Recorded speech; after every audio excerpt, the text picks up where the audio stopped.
Good evening. You're watching Outside the Box. This has been our daily show where you have been given the opportunity to interact directly with political party candidates. Now, over the course of 5 weeks, we have endeavored to provide a platform to as many political candidates as possible to ensure you could hear directly from them. And as we end the show tonight, we are doing so on a high. Only 4 days remain until the general elections, and joining us tonight for the debate are youth representatives Roshika Deo and Usaia Moli. Let's find out what our youth representatives stand for and what difference can they make on the political scene. Good evening and welcome to Outside the Box. Good evening, Mika. Well, first question for you both. After weeks of campaign, do you now regard yourself as politicians, or do you think you'll become politicians once you get a chance to enter parliament? Roshika? I have a very liberal viewpoint about who a politician is. I think anyone that is visible and active in the public political spaces is a politician. That is, giving the opinions on issues, talking on issues, and developing policies. Usaia? Well, as for myself, still see myself as halfway there. Okay. I'm still as a practitioner, as I said the last time. Okay. I'm very much still the underground, still doing the work as I do before. You've been campaigning. Have you been talking like a politician or half a politician? Half a politician. Most of the time is half training and half campaigning as well, so it's been good. All right. Well, anyway, now Fiji First Leader, Warangi Bainimarama, a couple of weeks ago, stated publicly that only two parties matter in this election, Fiji First and Sudelpa. That basically indicate, right, that you two have no chance of winning in the national elections. What do you think? I think that's a very naive comment. I'm not a political party, but I come from a political movement, and we have been very visible and active in all the political spaces, and we've transformed the political space. And for him to disregard our contribution, especially as young people, into these political spaces is very naive. Right. Usa? I like playing the underdog all the time. I work a lot with those on the street, and most of the time, as you say, for the place where you are right now, the only way is up. And I like the chance that is given for us as well. They're disregarding us. 46% of young people is going to be voting. And we are the ones that right there doing the campaigning and the speak. And young people will definitely speak come September 17th. Okay. No, coming to 4 days away from elections, after going through all these campaigns, do you rank yourself now equal to a politician who's gone into parliament and back? Do you rank yourselves as any other politician in other political parties? Usa? I think for me, I've done the work. 3 months of campaigning, and I believe the work doesn't just happen now. I think I've started these 10 years back in the work that we've done with young people, always been advocating and on their part and the work that we've done throughout. And this is only the next level of the advocacy and activist. And this is something that I say we've done that all those years. And this, again, we're doing this. And as I said, Roshika? Yeah, I actually think that, again, that kind of statement says that it's only age or a special status that accords you the same credibility as another person. And this talks about institutional inequalities. And that's something that Be the Change has been very vocal about. We think that it is your hard work, diligence, and your understanding of the issues, including, the kind of work that you have done and what you have produced as a result of the work. Thank you. I think Suruj is on the line. Bulu Benaka Suruj. Your question, Suruj. Yeah, maybe you'd like to turn your TV down.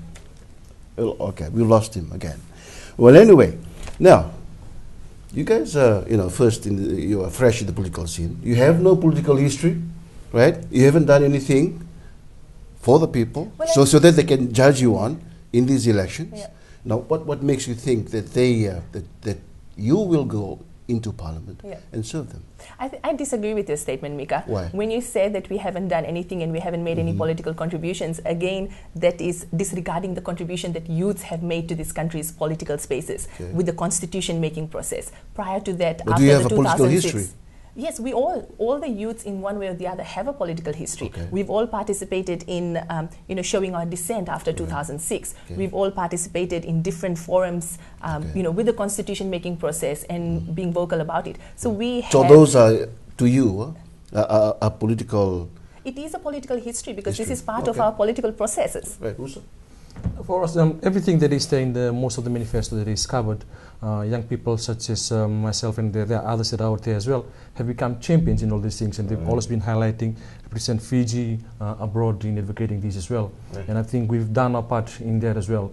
And as I said just before, this is only the next level of it. Exactly. Roshika, we haven't I haven't seen your manifesto. Yeah.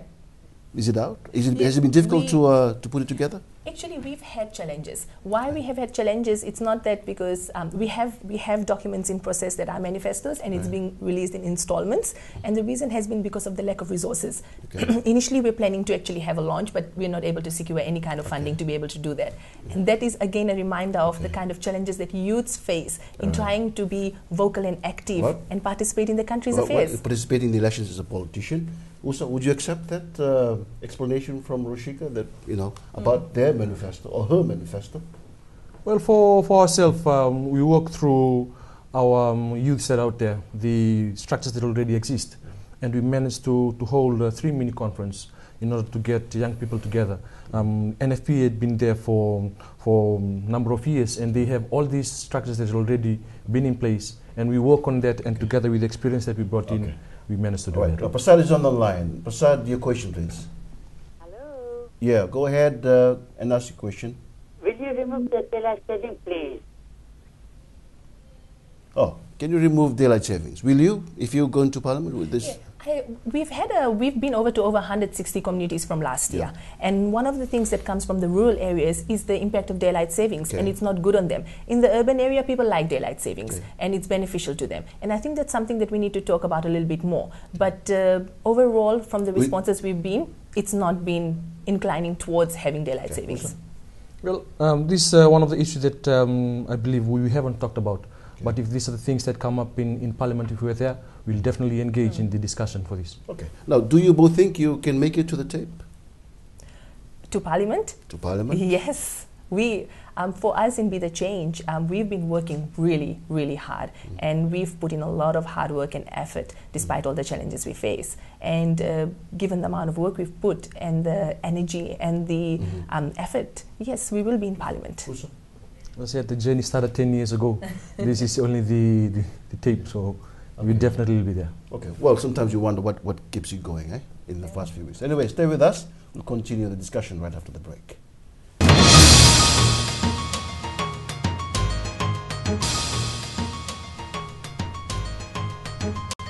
Welcome back. Remember, you can join the discussion live tonight by just texting in your questions to 3599 or call our studio line 3302-100. Now back to the discussion. Now, both Dent and Lady here, what do you think are the main issues of election 2014 as the country gets closer to national polling day? What do you think are the main issues? Yeah, I think that a lot of the issues have been discussed, and some of the ones that have been very invisible in the discussion has been the violence and discrimination against girls, boys and women. Okay. It has also been the freedom of speech and expression that is intertwined with active citizenship. Right. And then we also have unemployment that is intertwined with poverty. Right. For us, especially in Be The Change, that those are the 3 main issues. Okay. Have you been able to realize the main issues of the elections as we approach closer? Yes, we've discussed extensively. People have shared all these kind of concerns and issues with us. And of course, there are many other issues that are part of this election process. Racism, Islamophobia. Yeah. There's a lot of hate and incitement of violence. Okay. And that has become such an integral part of this election, which is really sad. Okay. For me, 3 months of traveling, the same issues come out. And again, youth employment tops the agendas. For young people, it's about job creations and also educations and the scholarship that the system that we have right now, the education system as well. Child labor is one of the issues that recently have come in as well. These are just a few. And even in the north, mining, the mineral extraction has also been one of the issues that come out from there. Another issue. Yes. Do you agree with what political parties are saying, that the main issue for this election is land, do you think? I think it is part of the issue, but it's not the main issue. Okay. Usa? Well, every community that you go to, especially if you go to the interior, land has always been one of the issues that have come out. But it's, again, there are other issues that are there as well that are inculcated in this as well. Poverty and the economy and stability as well, rule of law, and these are the few things that come together with it. Okay. I think Rakesh is on the line from Tobata. Bula Rakesh. Bula Mika and Bula to the listeners. Bula Just a question to the young politicians. I know there's so much. What's your question, Mr. So Rakesh? much said, but I intend to particularly be interested in what the two young politicians will do for people with disabilities. Okay. Okay, people with disability. Yeah. Roshika? That's something that is one of one of an integral component of Be the Change. We have people with disability that are part of Be the Change, and we have been very actively advocating on this. I mean, in the newspapers, if you see most of the articles or issues that have been raised about people with disability, any opinion article, it has been from Be the Change. And we also have some very liberal policies on how we want to incorporate disability rights. So one is like having sign language in our education sector starting from class 1 and onwards, making sure that we have the adoption of CRDP. It has been signed, but we need it to be ratified so that we can become compliant with international laws. Okay, Usa? I do agree with Roshika on a few of these things. And for NFP, we have this in our manifesto as well. And at this moment, I'd like to give a tribute to Eleanor Takataka, one of the few people that have pushed for this, for the rights of disabilities, and those that have worked in this tirelessly in the last few years as well. And on that note, I also want to mention that in the last few months, we've had 2 or 3 young people with disability that have died as a result of not being able to have the proper access to healthcare and to social structures. And that is really sad that we have so many real pertinent issues that we have not hardly discussed in these elections. Okay. Your views on homosexuality? I mean, homosexuality, you mean LGBTIQ community. Yep. I think, we have to be very careful the word we use because there are certain words that carry a stigma to it. And I think that the LGBTIQ community, I've spoken about this extensively. We are all human beings. We all deserve the same equality and the same dignity. Humanity, do you think that's happening? Humanity. Are you seeing that in our society? No, there's a lot of discrimination and violence against members of the LGBTIQ community. And what do you intend to do? There's several policies that we have in place. It has to do with the healthcare system, with the education system, and the police services. Okay. Will we see those policies on paper very soon? Yes, and we'll verbally talk about it too. Okay. Usa? Well, when it comes to human rights, no one is excluded from that. And this includes the LGBTI community as well. And this is what the NFP also stand for. All right. You spoke of the issue of violence against children and women. And, you think that this issue hasn't been really discussed or brought up in these elections. What do you think in our country, up to 64% of women in intimate partner relationships experience some form of violence or the other. That's a big number. That's a huge number. And then in addition to that, the kind of violence that children and girls experience. Every day you pick up the newspaper and you read about rapes. And you think you can make a difference on that when you get into Parliament? We've been advocating on this already, and we've made a difference. We brought up street harassment, which was never ever discussed to such great length on the national space. And you think you can win on that basis? Do you think you can win on that issue? It is an issue that affects all of us. Even if you're not a girl or a woman or a child, you're still affected by it. All right. Usa, yours is on job creation and youth employment. Yes, it's been a topic that I talked about the last time as well. And this committee, it's not only unemployment, it's also underemployment. I mean, USP just graduated last week, and the numbers keep increasing. 12,000 graduated every year. So if you get in Parliament, you'll guarantee jobs for these? These are the things that we're trying to improve. We improve the economy. We're looking at reducing VAT as well. And these are the things that can attract investors to come in so we can start. Sorry. It's going to have a call out from Paula. Paula. Yeah, go ahead and ask your question, Paula. Yeah, my question is to the two guys. What's your view on corporal punishment? You talk about unionism. See, we go through discipline where we progress where we are today. Okay. You talk about corporal punishment. That's the best way, according to the biblical evidence. What's your view on that? Will you bring back corporal punishment? Would you take away the laws that I think that when we talk about corporal punishment, I think we have to be very careful because there are instances where children are beaten up, they're injured and they're hurt, and there's other ways of discipline. Beating up children is not a way of discipline. Okay. Usa, Fiji society is well known for belting the child as a way of teaching them. Yes. In the last few years, working for a peace building organization have taught me that there's always other way of disciplining somebody. Okay. But we haven't actually looked at other means of doing this as well in disciplining a child. We only know one way of doing it. So if we're not looking for options, then we keep doing one thing. And these are the things that sometimes in Ba, somebody called for a training on parenting to looking at how we can, the alternative way of discipline. Thank you, Usa. Well, don't go anywhere. We'll be back after this break.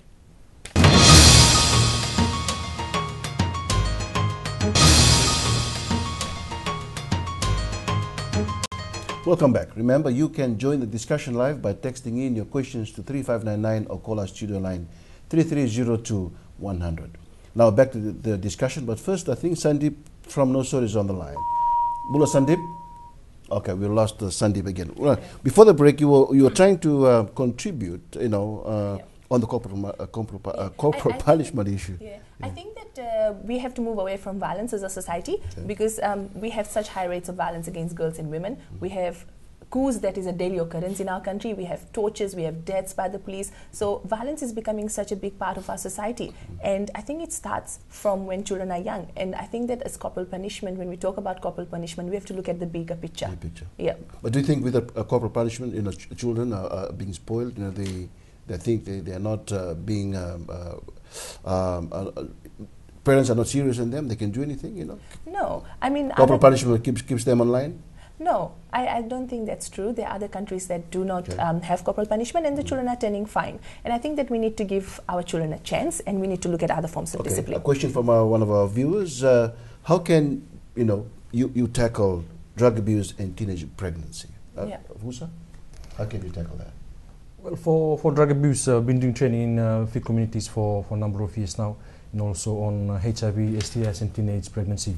The training and awareness has been good in the last few years, and it's time that those things are also including their parents as well. For young people that are out there, they've been given a lot of opportunities and for this kind of training, but still the numbers have kept increasing. And we need to ask ourselves what are the loopholes that are there to develop programs that is suitable and is applicable to what is going out in the community right now. We need sexual reproductive health rights incorporated in our education system, in our healthcare system, from a rights-based approach to be able to. It's not there at all to be able to address teenage pregnancies. And with drug abuse and substance abuse, again, it's going back into are the youths productive? What do they do in spare time? So we have to look at sports development. We have to look at recreational activities. Other stuff, right? Yes, and that's a big focus. Okay, good. Sahil from Sub is on the line. Bula Binaka Sahil. How can we ensure that you would be raising our voices in Parliament? Like, for instance, if I'm facing an issue with the social welfare and I call you and then you tell me to speak to the secretary, like, are we voting for the secretary or you? And then how can we ensure that we have direct contact with you? Okay, and good. After elections, how will you be in touch with the community and get feedback to them about various issues? Thank you. Right. Okay. If I may respond first, for me, I'm an independent candidate and I work directly with the voters, and we work in a very transformational way. Right. We're having direct representation devoid of all party hierarchy and party politics. As such, we have a future plan on how we're going to work. So every quarterly period, we're going to have meetings in different areas, in different suburbs, so that I'm able to interact with my voters. Apart from that, all my contact information, including social media addresses, is out there for people to be in touch with me. Right. And in addition to that, October, November, December is the 3 months period that we go back to all the communities that we've all been to. Okay. Usa? One of the things that we assure the communities that we go to, and especially the young people, that everything that we say, you can hold us accountable to that when we go into Parliament. And the open door policy has been said a lot in the last few years. But for those of us that have been doing this in years and doing training for communities, it's about going out there and having the young people having direct contact with you as well. So those are the things that will be available time when we go into that. And young people have always been known as to be innovative in the way they communicate and things as well, and these are the things that can be done. Now, Usaia is part of a bigger party. You are independent. In Parliament, it's all about numbers. How do you think you can promote your issues there with other bigger parties? Yeah. How do you think? Many reasons. Firstly, I'm an independent MP in Parliament, which means that I'm not part of any coalition or I do not form a formal relationship with any party, so I'm able to work with all the parties. Right. So I'm able to work with the opposition and with the majority. What if they don't agree with you? Then I have different strategies. I have lobbying skills, I have drafting skills, and plus I'm in Parliament with more votes than someone who may be in Parliament with lesser votes. So that brings more force and power to what I say and how I'm able to interact with people. Okay, good. Now, should members of the new government get brand new vehicles, do you think? I don't think so. There's a lot of parliamentary privileges that have been discussed, and for us, we've been looking at ways that we can divert to use it in the community. So the meetings that I've been talking about, that will require funds, and that's how we plan to utilize the parliamentary allowance and privileges to using it to go back into the community to maintain that relationship with the voter. If you become a Minister of Youth or Women, if you are given a new vehicle, would you refuse that? Yes, I would refuse it because I wouldn't be a minister. I would be a member of Parliament in this election.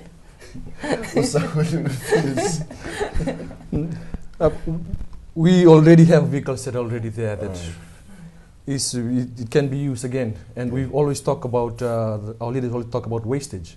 And the first thing when I came back from Liverpool today was took a picture of a lineup of new cars parked in Grantham Road, and again these are new cars that are coming in, and again wastage. Maybe they are there. Maybe if you come into the next government, that could be one of yours. There's still a shining parado parked in all these ministries. Why not keep using that? Okay. Talking about parliamentary privileges and making politicians accountable for their actions, do you think, should privileges be limited to make them accountable more than before? I think that the privileges have to be discussed, what it is being utilized for, but the transparency will make it more accountable. And having, voters being active citizens, being able to voice whether the parliamentary privileges are being abused or used for them. Definitely.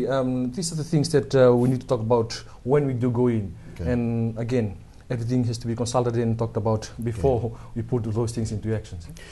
Now, Roshika, do you think you are better than our friend here, Usaia, in these elections? I think that I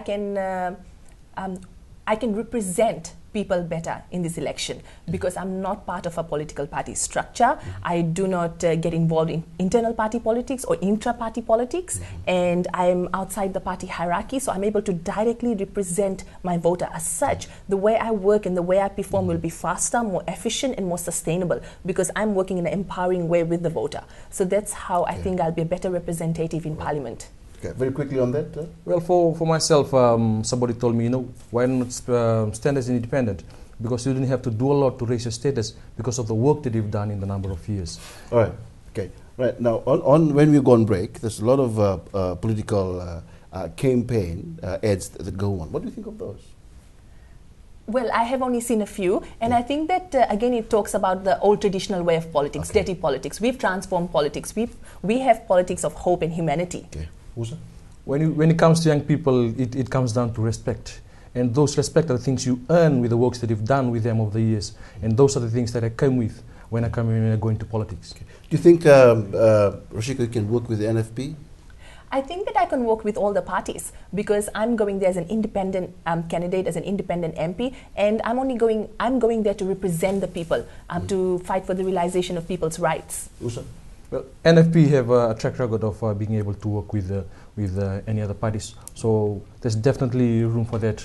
But once we cross that line, then those are the things that we can talk about. Thank you, Usaia. And that wraps up our elections coverage on this Out of the Box. We certainly hope you have enjoyed our coverage over the last month and that we've helped you make an informed decision as you head to the polls next week. To ensure your voice is heard, you must make it count. Now, before I go, I leave you with the wise word of a great statesman who once said, "Democracy cannot succeed unless those who express their choice are prepared to choose wisely." And that's from Franklin Roosevelt. Now, from the team here at the Out of the Box, thank you for joining us and have a safe weekend. God bless Fiji and good evening. Thank you. Thank you.